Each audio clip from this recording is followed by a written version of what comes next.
혹시 지금 일을 찾고 계신가요? 아니면 이미 일을 하고 계신가요? 우리 같이 은퇴한 시니어들은 일 찾는 게 결코 쉽지 않습니다. 만약 일을 찾는다고 하더라도 그 일 또한 쉽지가 않죠.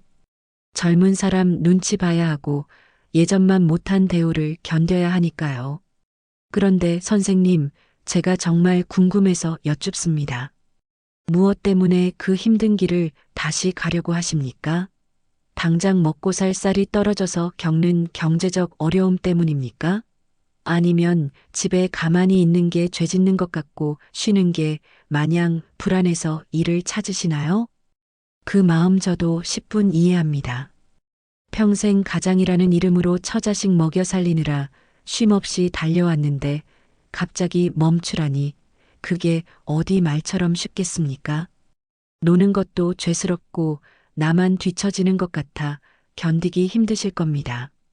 우리는 그렇게 배워왔고 그렇게 살아왔으니까요.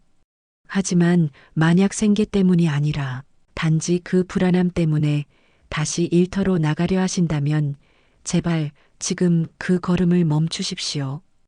여기 충격적인 사실이 하나 있습니다. 은퇴자 10명 중 7명이 불안함을 못 이겨 다시 일을 시작하지만 그중 9명은 피눈물을 흘리며 후회한다고 합니다. 차라리 그때 쉴 수 있을 때 나를 위해 놀아볼 걸 왜 내 발로 다시 감옥으로 걸어 들어갔을까 하고 말입니다. 70대 인생 선배들이 입을 모아 말하는 죽기 직전 가장 큰 후회. 바로 일 그만두고 또 일한 것이었습니다. 도대체 왜 그들은 이런 후회를 했을까요? 그리고 일을 멈추고 뻔뻔하게 놀기 시작한 뒤에야 비로소 찾았다는 진짜 천국은 어떤 모습일까요? 오늘 당신의 남은 인생을 송두리째 바꿀 그 중요한 이야기를 시작합니다. 첫 번째로 우리가 가장 많이 하는 착각, 그리고 가장 뼈아프게 후회하는 것은 바로 내 명함이 없으면 나라는 존재도 없다는 두려움 때문에 억지로 일을 다시 시작하는 것입니다. 은퇴하고 집에 있으면 어떻습니까? 아침에 눈을 떴는데 갈 곳이 없습니다. 아내는 청소기 돌리는데 거실 소파에 앉아 있는 내 모습이 마치 짐짝처럼 느껴집니다. 평생 김 부장, 김 이사로 불리며 사회의 일원으로 살았는데 하루아침에 직함이 떨어져 나가니 마치 발가벗겨진 기분이 듭니다. 그래서 견딜 수가 없는 겁니다. 돈이 문제가 아니라 내가 아직 쓸모 있다는 걸 증명하고 싶어서 다시 일터로 나갑니다. 제 지인 김철수님 이야기가 딱 그랬습니다. 올해 72이신 김철수님은 대기업에서 임원으로 은퇴하셨습니다. 남부럽지 않은 연금도 있고 자식들도 다 키웠으니 편히 쉬셔도 되는 형편이었습니다. 그런데 퇴직하고 6개월을 못 버티시더군요. 집에만 있으니까 내가 꼭 뒷방 늙은이가 된 것 같다. 아직 몸도 팔팔한데 나가서 뭐라도 해야지. 가족들이 말렸지만 소용없었습니다. 결국 김철수님은 아파트 주차관리원으로 재취업을 하셨습니다. 처음에는 좋아하셨습니다. 아침에 양복 대신 유니폼이라도 입고 출근할 곳이 생겼으니까요. 하지만 현실은 냉혹했습니다. 한여름 35도가 넘는 폭염 속에서 땀을 뻘뻘 흘리며 주차 안내를 하는데 아들벌 되는 젊은 입주민이 창문을 내리고 반말 섞인 짜증을 냅니다. 아저씨, 거기로 가면 안 된다니까? 말귀를 못 알아들어? 평소 같으면 호통을 쳤겠지만 직원이라는 신분 때문에 죄송합니다 하고 고개를 숙여야 했습니다. 속에서는 천불이 나고 자존심이 짓밟히는데 집에 와서는 오늘도 보람찼다며 억지 미소를 짓습니다. 그게 가장의 책임감이고 남자의 자존심이라고 믿었으니까요. 하지만 마음의 병은 몸으로 옵니다. 재취업한 지 1년 만에 김철수님은 근무 중에 가슴을 부여잡고 쓰러지셨습니다. 원인은 과로와 극심한 스트레스였습니다. 중환자실에서 깨어난 뒤 문병간 저를 보고 김철수님이 힘없는 목소리로 이렇게 말씀하시더군요. 여보게, 나는 돈이 궁해서 나간 게 아니었네. 그냥 명함 한 장 없는 내 모습이 초라해서 뭐라도 감투를 쓰면 내가 살아있는 것 같을 줄 알았어. 그런데 죽음 문턱에 가보니 알겠더구먼. 일터에서의 내 빈자리는 하루면 다른 사람으로 채워지지만 내 인생의 빈자리는 아무도 채워주지 않는다는 걸 말이야. 여러분, 김철수님의 성실함이 죄입니까? 아닙니다. 그분은 평생을 그렇게 살아오신 죄밖에 없습니다. 하지만 은퇴 후의 삶은 달라야 했습니다. 사회가 붙여준 직함이 없어도 여러분은 그 자체로 훌륭하고 존귀한 사람입니다. 일하는 나만이 가치 있는 게 아닙니다. 햇살 아래서 커피 한 잔을 마시는 당신, 손주의 재롱을 보며 웃는 당신도 충분히 가치 있고 아름답습니다. 혹시 지금 나도 김철수님처럼 쓸모없는 사람이 된 것 같아 불안하다는 생각이 드십니까? 그 불안함 때문에 벼룩시장 구인 광고를 뒤적이고 계십니까? 그렇다면 멈추십시오. 그것은 여러분의 잘못된 생각이 아니라 평생 일만 하라고 강요했던 사회가 만든 가짜 불안입니다.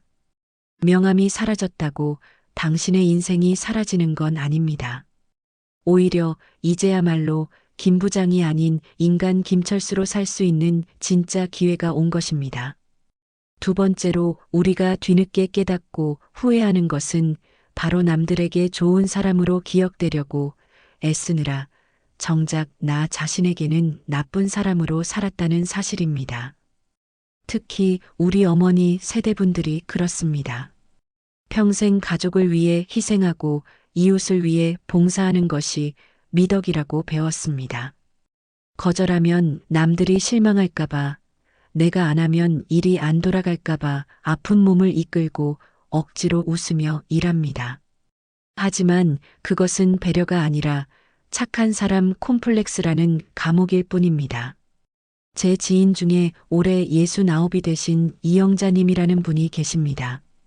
이분은 동네에서 천사표로 통하는 분입니다.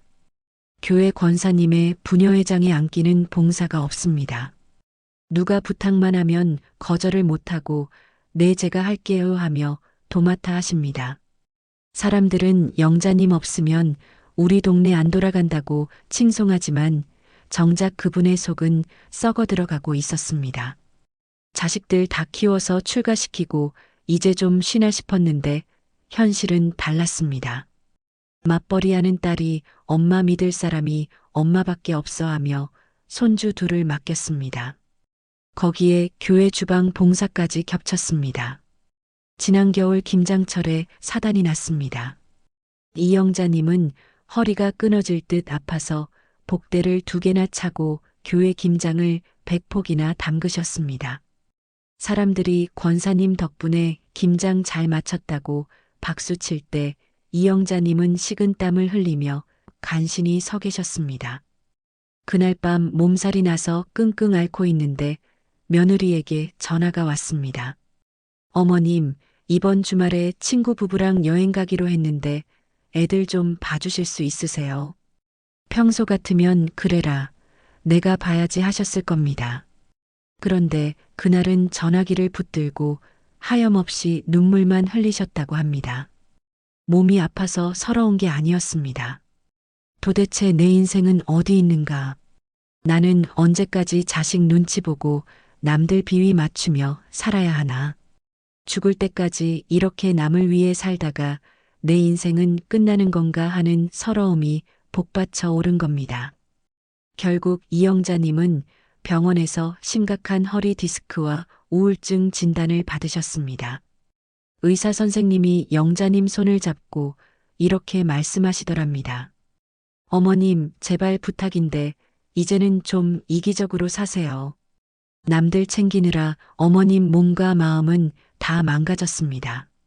가족이고 이웃이고 다 필요 없습니다. 오늘부터는 제발 어머님만 생각하세요. 그 말을 듣는 순간 이영자님은 어린아이처럼 펑펑 우셨습니다. 평생 듣고 싶었던 말이 바로 그 말이었던 겁니다. 여러분, 이영자님의 헌신이 아름답게만 보이십니까? 아닙니다. 그것은 자기 학대입니다. 나를 태워서 남을 비추는 촛불 같은 삶은 젊었을 때로 충분합니다. 나이 들어서까지 남의 시선 때문에 혹은 체면 때문에 싫은 걸 억지로 하지 마십시오. 거절한다고 해서 아무 일도 안 일어납니다. 내가 안 해도 세상은 잘 돌아갑니다. 이제라도 연습하셔야 합니다. 미안합니다. 오늘은 제 몸이 좀 안 좋아서 못하겠습니다. 죄송합니다. 이제 그 일은 다른 분이 맡아주세요. 이렇게 말하는 것은 이기적인 게 아니라 현명한 것입니다. 남들에게 욕 좀 먹으면 어떻습니까? 내 몸이 편하고 내 마음이 살 것 같은데 그게 훨씬 남는 장사입니다. 착한 사람이라는 감옥에서 걸어 나오십시오. 여러분은 이제 남을 위해 살 의무가 없습니다. 오직 나 자신을 위해 행복하게 살 권리만 있을 뿐입니다. 앞서 말씀드린 두 분의 이야기, 남의 이야기 같지 않으시죠? 우리가 왜 이렇게 쉴 새 없이 일하고 쉬는 것을 불안해할까요? 그것은 바로 우리가 평생 동안 게으름은 죄악이고 부지런함은 미덕이라는 생각에 세뇌당했기 때문입니다. 학교에서도 회사에서도 심지어 집에서도 우리는 늘 근면 성실해야 한다고 배웠습니다. 하지만 여러분, 이제 그 생각의 감옥에서 탈출하셔야 합니다. 은퇴 후의 게으름은 죄가 아니라 치열하게 살아온 당신이 누려야 할 지성인의 특권이기 때문입니다.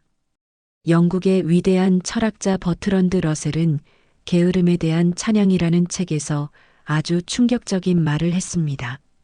현대 사회의 불행은 과도한 노동에서 온다. 우리는 일하는 것이 최고의 미덕이라고 교육받았지만 사실 인류의 문명을 발전시킨 것은 땀 흘리는 노동이 아니라 한가로운 여가였다. 러셀의 말처럼 여러분은 이미 평생을 바쳐 일했습니다. 국가 발전에 기여했고 가족을 건사했습니다. 이제 여러분에게 주어진 여가는 낭비가 아니라 인간으로서 누려야 할 고귀한 권리입니다. 소파에 누워 창밖을 멍하니 바라보는 시간, 늦잠을 자고 일어나 커피 한 잔을 마시는 시간. 이것은 시간 낭비가 아니라 여러분의 영혼이 숨을 쉬는 시간입니다. 그러니 제발 노는 것에 대해 죄책감을 갖지 마십시오. 당신은 그럴 자격이 차고 넘치는 사람입니다. 쇼펜하우어라는 철학자도 아주 뼈 있는 말을 남겼습니다. 인간의 모든 불행은 혼자 방에 조용히 있지 못하는 데서 온다. 내면이 가난한 사람은 끊임없이 밖에서 일을 찾고 사람을 찾습니다. 혼자 있는 공허함을 견디지 못하기 때문입니다. 하지만 내면이 풍요로운 사람은 타인이나 일에 의존하지 않습니다. 홀로 있어도 외롭지 않고 아무것도 하지 않아도 지루하지 않습니다. 오히려 그 고요한 침묵 속에서 진정한 자유와 평화를 누립니다. 여러분, 이제 용기를 내어 쓸모없는 사람이 되십시오. 여기서 쓸모없다는 말은 비하가 아닙니다. 사회적인 도구로서의 쓰임이 다했다는 뜻입니다. 장자는 쓸모없는 나무가 베이지 않고 천수를 누린다고 했습니다. 곱게 뻗은 나무는 제목으로 쓰이느라 일찍 잘려나가지만 굽고 비틀어진 나무는 아무짝에도 쓸모없어 보여서 숲을 지키며 오래오래 살아남습니다. 지금까지 여러분은 사회에 쓸모 있는 제목이 되기 위해 자신을 깎아내며 살았습니다. 이제는 남들에게 쓰이기보다 나 자신을 위해 존재하는 숲속의 나무처럼 사십시오.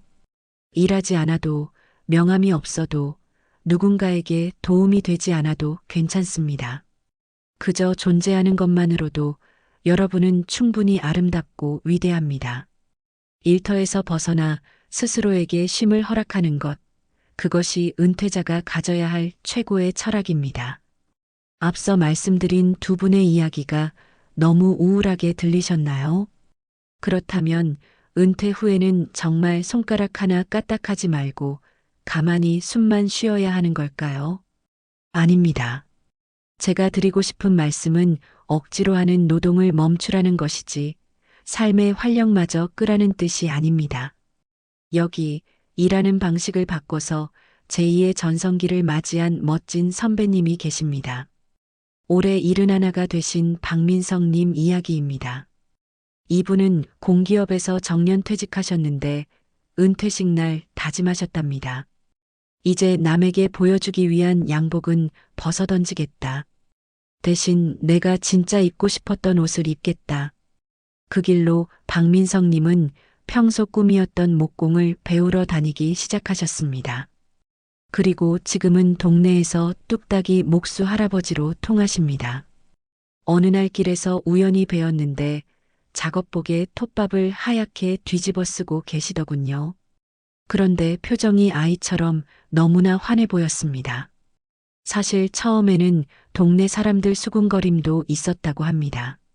저 양반 퇴직하고 연금도 나올 텐데 왜 저렇게 험한 일을 하러 다니나? 혹시 집에 무슨 일 있나? 하지만 박민성님은 허허 웃으며 이렇게 말씀하셨습니다. 사람들은 내가 돈 벌려고 이 짓 하는 줄 알아. 하지만 이건 노동이 아니야. 나한테는 이게 골프보다 재밌고 술보다 맛있는 놀이야. 박민성님은 돈을 벌기 위해 나무를 깎는 게 아니었습니다. 사랑하는 손주에게 줄 작은 의자를 만들고 동네 놀이터의 낡은 벤치를 고쳐주는 그 과정 자체를 즐기고 계셨습니다. 현역 시절에는 결제 서류에 도장 찍는 게 일이었지만 지금은 내 손으로 무언가를 만들어낸다는 기쁨에 시간 가는 줄 모른다고 하십니다. 그분이 땀을 훔치며 하신 말씀이 제 가슴을 때렸습니다. 젊어서는 남들 보기에 번듯한 의자에 앉으려고 아등바등 살았는데 70이 넘어 내가 직접 나무 의자를 깎아보니 이제야 진짜 내 자리를 찾은 기분이야. 돈 버는 노동이 아니라 나를 기쁘게 하는 놀이. 이게 진짜 일이더구먼. 여러분, 은퇴 후의 일은 박민석 님처럼이어야 합니다. 생계 때문에 어쩔 수 없이 하는 노동이 아니라 내가 주인이 되어 즐기는 놀이가 되어야 합니다. 레퍼런스 조사에 따르면 은퇴 후에도 일을 하는 분들 중 행복도가 높은 분들은 공통점이 있었습니다. 일하는 시간과 강도를 내가 조절할 수 있고 돈보다는 재미와 보람을 우선순위에 둔다는 점입니다. 혹시 은퇴 후 소일거리를 찾고 계십니까? 그렇다면 기준을 바꾸십시오. 이거 하면 얼마 버나를 따지지 말고 이거 하면 내 가슴이 뛰나를 물어보십시오. 남들이 뭐라고 하든 상관없습니다. 경비복 대신 앞치마를 두르면 어떻고 양복 대신 작업복을 입으면 어떻습니까? 누군가의 지시를 받지 않고 내 의지대로 몸을 움직여 땀 흘리는 시간. 그 시간이야말로 신이 인간에게 허락한 가장 거룩한 놀이입니다.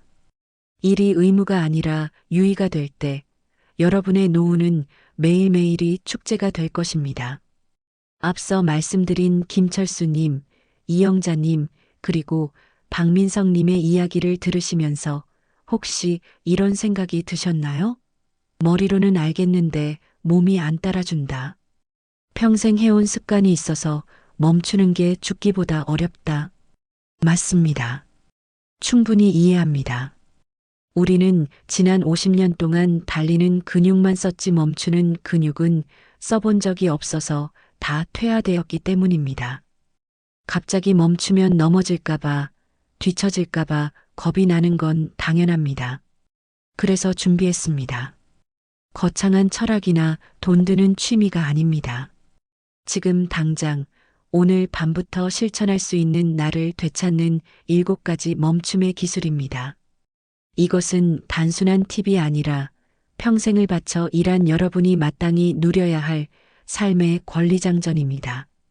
하나씩 천천히 들어보시고 오늘부터 딱 한 가지만이라도 시작해 보십시오. 첫 번째, 알람 시계와 영원히 이별하십시오. 제발 내일 아침부터는 알람을 끄고 주무십시오. 평생 새벽별 보고 출근하느라, 아이들 도시락 싸느라, 늘 부족한 잠을 쪽잠으로 때우며 사셨지 않습니까? 이제는 해가 중천에 뜰 때까지 주무셔도 됩니다. 누가 뭐라 할 상사도 없고 지각했다고 눈치 줄 사람도 없습니다. 늦잠은 게으름이 아닙니다. 지난 40년간 고단했던 내 몸에게 주는 보약이자 보상입니다.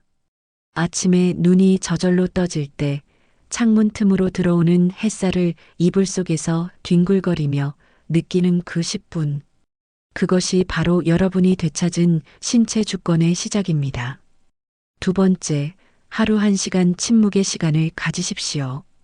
이른바 적극적인 멍 때리기입니다. 텔레비전 뉴스 소리, 스마트폰 알림 소리, 세상의 모든 소음을 끄고 베란다, 의자에 가만히 앉아 보십시오. 창밖에 구름이 흘러가는 것을 보셔도 좋고 화분의 잎사귀가 흔들리는 것을 보셔도 좋습니다. 처음에는 좀이 쑤시고 내가 지금 뭐 하는 건가 싶어 불안할 겁니다. 평생 바쁘게 살아온 관성이 남아서 그렇습니다. 하지만 그 지루함을 견뎌내야 합니다. 뇌과학자들은 말합니다.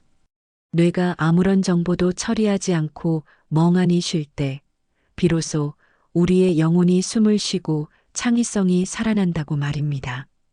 이 시간은 버려지는 시간이 아니라 고갈된 내면의 에너지를 충전하는 가장 생산적인 시간입니다.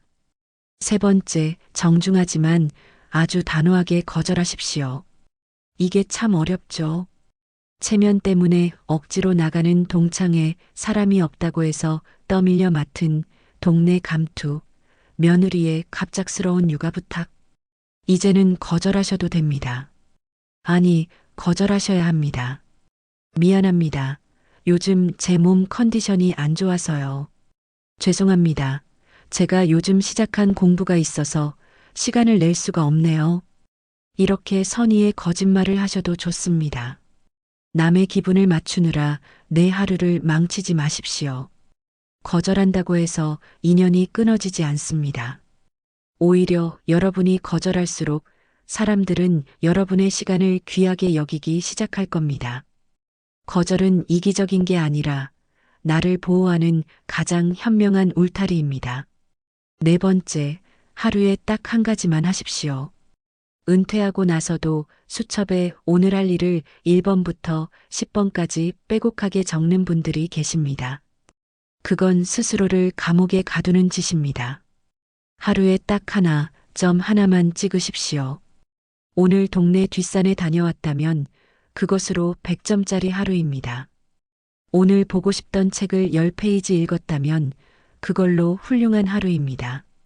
나머지 시간은 덤으로 주어진 보너스라고 생각하십시오. 여러분의 남은 인생은 해치워야 할 숙제가 아닙니다. 음미하고 즐겨야 할 축제입니다. 숙제하듯 살지 마십시오. 다섯 번째, 고독과 친해지십시오. 혼자 밥 먹으러 식당에 들어가는 걸 두려워 마십시오.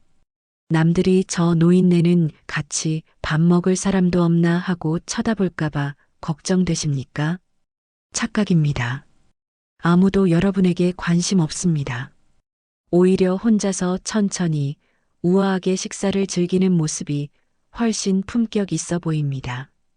누군가와 대화하느라 기 뺏기지 않고 오롯이 음식의 맛에 집중하고 나 자신과 대화하는 시간. 그 황금 같은 자유를 만끽하십시오. 혼자 있는 시간을 견디는 사람이 아니라 혼자 있는 시간을 즐기는 사람이 진짜 어른입니다. 여섯 번째, 오감을 깨우십시오. 우리는 평생 전쟁하듯이 살았습니다. 빨리 먹고, 빨리 걷고, 빨리 말해야 살아남았습니다. 하지만 이제는 속도를 늦추고 깊이를 더해야 할 때입니다. 밥을 드실 때 급하게 넘기지 말고 쌀의 단맛이 우러나올 때까지 30번이고 50번이고 씹어보십시오. 커피 한 잔을 마셔도 5분 동안 그 향기를 맡아보십시오. 산책할 때 뺨에 닿는 바람의 온도가 어제와 어떻게 다른지, 길가에 핀 꽃의 색깔이 얼마나 고운지 찬찬히 들여다보십시오. 느끼는 만큼 인생은 풍요로워지고 감각이 살아나면 치매도 오지 않습니다. 마지막 7번째, 자기 전에 나를 안아주십시오. 이게 가장 중요합니다. 오늘 밤 잠자리에 누워서 불을 끄고 이불을 덮은 뒤에 거칠어진 내 손을 잡아보십시오. 그리고 주름진 내 어깨와 가슴을 가만히 쓰다듬으며 소리내어 말해주십시오. 철수야, 영자야. 여기까지 오느라 정말 고생 많았다. 남들은 몰라줘도 나는 안다. 내가 얼마나 치열하게 버텼는지. 참 장하다. 나는 내가 자랑스럽다. 평생 남에게 인정받으려고 애썼지만 정작 나 자신에게는 칭찬 한 번, 위로 한 번 제대로 해준 적 없지 않습니까? 내가 나를 귀하게 여겨야 세상도 나를 귀하게 대접합니다. 오늘 밤 꼭 스스로를 안아주시고 주무십시오. 이 7가지 기술, 돈 드는 거 하나도 없습니다. 조금 뻔뻔해지십시오. 그리고 당당해지십시오. 이 기술들을 하나씩 실천할 때마다 여러분을 짓누르던 의무감의 껍질은 하나씩 벗겨지고 그 안에서 진짜 자유롭고 편안한 나를 다시 만나게 될 것입니다. 자, 이렇게 우리는 은퇴 후에도 멈추지 못하는 슬픈 자화상부터 나를 되찾는 멈춤의 기술까지 긴 이야기를 나누었습니다. 어떻게 들으셨습니까? 아직도 노는 게 불안하고 가만히 있는 게 죄스럽게 느껴지십니까? 그렇다면 마지막으로 이 말씀을 꼭 드리고 싶습니다. 인생을 학교에 비유하자면 여러분은 지난 60년 동안 그 누구보다 성실하게 의무 교육 과정을 마치신 분들입니다. 가난이라는 숙제, 자식 농사라는 숙제, 내 집 마련이라는 숙제. 그 어렵고 고단한 숙제들을 하나도 빼먹지 않고 다 해내셨습니다. 그 과정에서 얼마나 많이 참으셨고 얼마나 많이 우셨습니까? 가족들 먹여 살리느라 자존심 다 버리고 굽신거려야 했고 자식들 기 안 죽이려고 내 입에 들어가는 것 아껴가며 버티셨습니다. 이제 그 길고 길었던 수업이 끝났습니다. 종이 울렸고 선생님도 나갔습니다. 지금부터 여러분에게 주어진 시간은 신이 선물하신 방학입니다. 여러분, 방학의 숙제가 어디 있습니까? 방학은 그냥 노는 시간입니다. 늦잠 좀 잤다고, 오늘 하루 빈둥거렸다고 혼낼 선생님은 아무도 없습니다. 그런데 왜 여러분은 방학이 시작되었는데도 여전히 가방을 메고 학교 운동장을 서성거리고 계십니까? 왜 아무도 시키지 않은 숙제를 스스로 만들어서 끙끙 앓고 계십니까? 제발 부탁입니다. 이제 그 무거운 가방을 내려놓으십시오. 여러분은 그럴 자격이 차고 넘치는 사람들입니다. 여러분의 거칠어진 손마디가, 굽어버린 등허리가 그 증거입니다. 그 훈장 같은 상처들을 부끄러워하지 마시고 자랑스럽게 여기십시오. 당신이 흘린 땀방울 덕분에 자식들이 컸고 이 나라가 이만큼 살게 되었습니다. 그 사실 하나만으로도 여러분은 남은 생을 황제처럼 여왕처럼 대접받으며 쉴 권리가 있습니다. 오늘부터는 뻔뻔해지십시오. 누가 요즘 뭐 하냐고 물으면 당당하게 대답하십시오. 나 논다. 평생 뼈 빠지게 일하고 이제야 겨우 내 인생 찾아서 신나게 노는 중이다. 이렇게 말할 수 있는 사람이 진짜 승자입니다. 남은 시간은 덤으로 주어진 시간이 아닙니다.